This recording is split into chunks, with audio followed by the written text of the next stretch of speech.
आज हम पढ़ेंगे जीवों में लिंग निर्धारण। देखिए, ये प्राचीन काल से ही मनुष्य के लिए एक उत्सुकता का विषय रहा कि जीवधारियों में आखिर लिंग का निर्धारण किस प्रकार से होता है, किस प्रकार वे नर या मादा पैदा होते हैं, और उसको जानने की, नियंत्रित करने की इच्छा सदैव रही। इस संदर्भ में समय समय में ढेर सारे सिद्धांत आए और ये सिद्धांत जो प्रायोगिक तथ्य पर आधारित नहीं थे वो गलत भी साबित हुए। बाद में वैज्ञानिक खोजों से जो निष्कर्ष हमको निकला वो हमारे पाठ्यक्रम में शामिल किया गया और उन्हीं वैज्ञानिक विषयों पर हम चर्चा करेंगे। सर्वप्रथम हम बात करें कि लिंग निर्धारण किसे कहते हैं। तो जीवों में नर या मादा होने की सुनिश्चितता कि वो नर होगा या मादा होगा, उसी की निश्चितता को ही हम क्या कहते हैं, लिंग निर्धारण कहते हैं।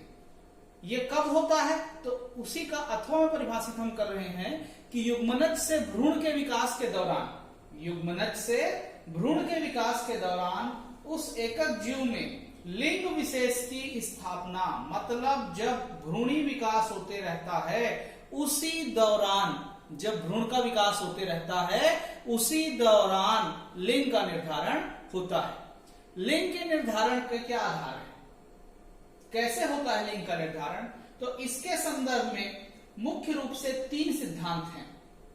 पहला सिद्धांत है वातावरणीय अथवा नॉन जेनेटिक लिंग निर्धारण। तो इसमें वातावरण के प्रभाव में, वातावरण के प्रेरण से यह निर्धारित होता है कि जो विकसित हो रहा है वो जीव नर होगा या मादा होगा। दूसरा होता है जेनिक लिंग निर्धारण या जीनिक लिंग निर्धारण। इसमें जो है जिन के द्वारा, किसी गुणसूत्र के कोई जिन के द्वारा ही क्या होगा, लिंग का निर्धारण होगा कि ये नर होगा या मादा होगा। ये मेंडल में जैसे कारक नियंत्रित करते हैं गुणों को, ठीक वैसे ही कोई जिन जो है वो गुणों को नियंत्रित करता है। तीसरा है क्रोमोसोमल लिंग निर्धारण। क्रोमोसोमल लिंग निर्धारण से तात्पर्य है कि क्रोमोसोम के द्वारा कोई एक विशेष गुणसूत्र पाया जाएगा और भ्रूणसूत्र के द्वारा क्या होगा, लिंग का निर्धारण होगा। तो इनको हम डिटेल में देखें जीवों में लिंग निर्धारण को, तो वातावरणीय अथवा नॉन जेनेटिक लिंग निर्धारण किसे कहते हैं। तो आपको पहले मैं बताया कि जब लिंग का निर्धारण, जीवधारी के लिंग का निर्धारण वातावरण के प्रभाव से होता है तब उसे वातावरणीय अथवा नॉन जेनेटिक लिंग निर्धारण कहते हैं। इसके कुछ उदाहरण हैं कि कैसे वातावरण से प्रभावित होता है। जैसे यहां पे दिया है, समुद्री एक मोलस्क होता है कैप्रिडुला। समुद्री मोलस्क में, कैप्रिडुला में एक विशेष प्रकार का लिंग निर्धारण देखने को मिलता है। जब भ्रूण से विकसित होता, जो भ्रूण विकसित हो रहा है, विकसित होता जो भ्रूण है वह अकेले विकसित हो, वह किसी के प्रभाव में ना रहे, तो वो जो है वो मादा संतान रहेगा। और यदि भ्रूण अपने माता के साथ साथ विकसित होता है, मादा के साथ साथ विकसित होता है, तो वो नर होता है। कहने का मतलब है यदि विकास के दौरान वह मादा के संपर्क में रहेगा तो नर के रूप में विकसित होगा, और मादा के संपर्क में नहीं रहेगा तो मादा संतान विकसित होगा। मगरमच्छ के उदाहरण से हम समझें, इसमें तापमान वाला दिया है। मगरमच्छ के जो भ्रूण है यदि वो उच्च ताप में रहे तो वो नर रहता है, और निम्न ताप में रहे तो मादा होता है। अर्थात देखिए, ये अंडे देने वाले जंतु है मगरमच्छ। जब इसके अंडे गर्म रहते हैं तब वो क्या कर, संतान उसमें से निकलता है नर, और जब अंडे जो हैं वो कम तापमान में रहते हैं, गर्म नहीं रह पाते हैं, तो मादा विकसित होता है। कछुए में ठीक इसके उल्टा है। कछुए में भ्रूण उच्च तापमान से क्या बनता है, नर, और निम्न तापमान से बनता है मादा। इस प्रकार वातावरण जो है वह कैसे प्रभावित करता है जीवधारी को के लिंग निर्धारण को, ये हमने समझा। तो कई बार उनके साथ कौन सा है, नर है या मादा है, उसके हिसाब से लिंग निर्धारित हो रहा है। और कई बार यहाँ पे हमको क्या देखने को मिल रहा है, तापमान का देखने को मिल रहा है। तो वातावरण भी लिंग निर्धारण में प्रभाव डालता है। ये पहला विधि। दूसरा विधि है जैनिक लिंग निर्धारण। जिन नियंत्रित करता है कि गुणसूत्र के अलग अलग गुणसूत्रों में जो जीन स्थित होते हैं उनमें से कुछ जीन क्या करते हैं, लिंग को निर्धारित करते हैं। जैसे एस्परगस है, ताड़, खजूर, नारियल और पपीता। तो मुख्य रूप से पादपों में लिंग का निर्धारण जीन के द्वारा देखने को मिलता है मुख्य रूप से। उसके बाद तीसरा विधि है क्रोमोसोमल लिंग निर्धारण। तो जीवधारी में एक विशेष गुणसूत्र जो है वो लिंग का निर्धारित करता है, लिंग को निर्धारित करता है। इसका ही हमको विस्तार से भी देखना है कि कैसे जो है गुणसूत्र लिंग को निर्धारित करता है। तो यहां पे हम 6 विधियों को देखेंगे। 6 विधि 6 प्रकार से क्रोमोसोम जो है वो लिंग को निर्धारित कर रहा है। सबसे पहला विषम युग्मकी नर विधि। विषम युग्मकी नर विधि में देखने को मिलता है मनुष्य और कई पौधों में। इसमें देखिए क्या होता है, मनुष्य में स्त्रियों में जो लिंग गुणसूत्र होता है, जो गुणसूत्र लिंग को निर्धारित करे उसे हम कहते हैं लिंग गुणसूत्र। मनुष्यों में जो लिंग गुणसूत्र होता है वो समयुग्मजी हो, दोनों एक जैसे हो, जैसे XX, तो वो क्या रहेगा, मादा संतान उत्पन्न होगा। और एक यदि X हो और दूसरा Y हो तो उसी को हम क्या कह रहे हैं, विषम युग्मकी नर। नर में यदि लिंग गुणसूत्र अलग अलग प्रकार के हैं तो संतान क्या प्राप्त होगा, अलग अलग हैं तो नर और एक जैसे हैं तो मादा। कुछ जीवों में ठीक इसके उल्टा होता है, उसको हमको सेकंड मेथड में देखेंगे, विषम युग्मकी मादा विधि। विषम युग्मकी मादा विधि में क्या हो रहा है कि नर जो है उसके दोनों गुणसूत्र लिंग गुणसूत्र एक समान है, XX है, जबकि मादा में क्या है, वो एक में X है और दूसरे में क्या है, Y। पक्षी में, मछली में, कुछ सरीसृप में यह देखने को मिलता है कि नर जो है वो समयुग्मकी दशा होता है और मादा जो है वो विषम युग्मकी दशा होता है। तीसरा एक विशेष स्थिति है जिसमें मादा में जब 2 लिंग गुणसूत्र उपस्थित होते हैं, जिसको हम यहाँ पे डबल Z से दर्शा रहे हैं, तो वो मादा होगा। और केवल जब एक लिंग गुणसूत्र हो, वो ZO नहीं है, वो क्या है वास्तव में, तीसरे में देखिए Z0 है।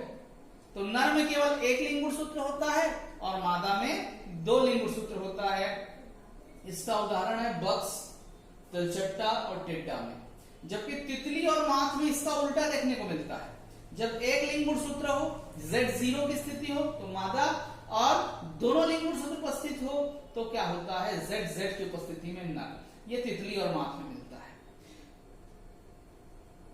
कुछ जो सामाजिक कीट हैं, मधुमक्खी, दीमक, चींटी, इनमें विशेष प्रकार से लिंग निर्धारण होता है। इसमें जो द्विगुणित होती हैं, जब गुणसूत्रों की संख्या क्या हो, द्विगुणित, जो अधिकांश जीवों में समान रूप से होता ही है विकसित जीवों में, तो द्विगुणित में क्या हो जाते हैं मादा और अगुणित में होते हैं नर।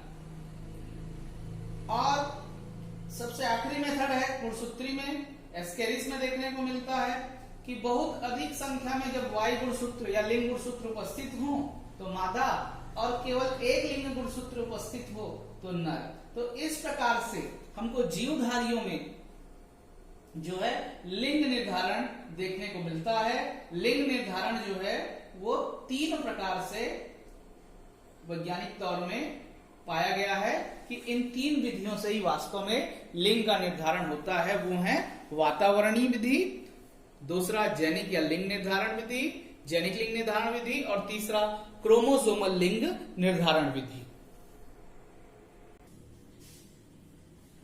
अब हम बात करते हैं कि मनुष्य में लिंग का निर्धारण किस प्रकार से होता है, किस प्रकार ये तय होता है कि जो संतान पैदा होगा वो पुत्री होगा या पुत्र। तो जैसा कि हम पहले भी जानते हैं कि मनुष्यों में जो गुणसूत्र होते हैं वो लिंग को निर्धारित करते हैं। मनुष्य में जो गुणसूत्र होते हैं उनको हम 2 भाग में बांटते हैं। 22 जोड़े जो होते हैं उसको हम कहते हैं कायिक, और जो 23वां जोड़ा होता है उसको कहते हैं लिंग गुणसूत्र।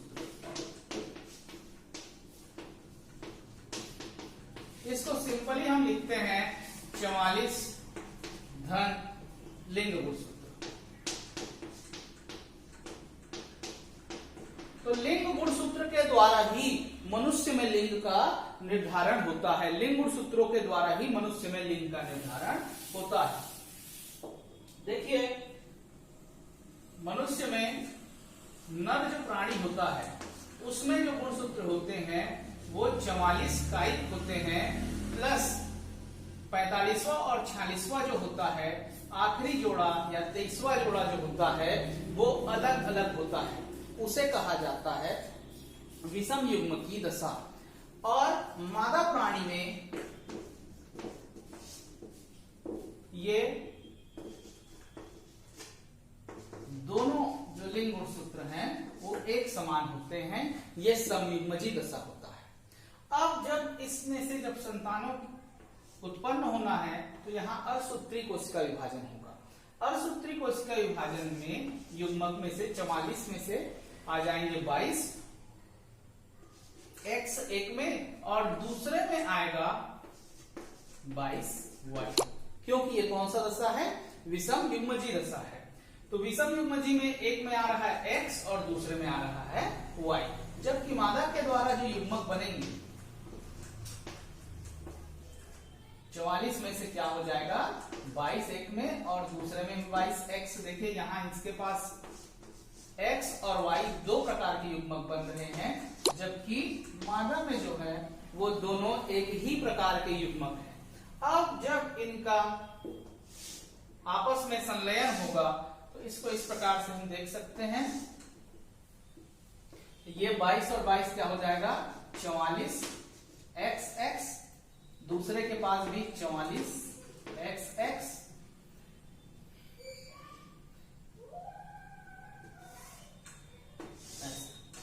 फिर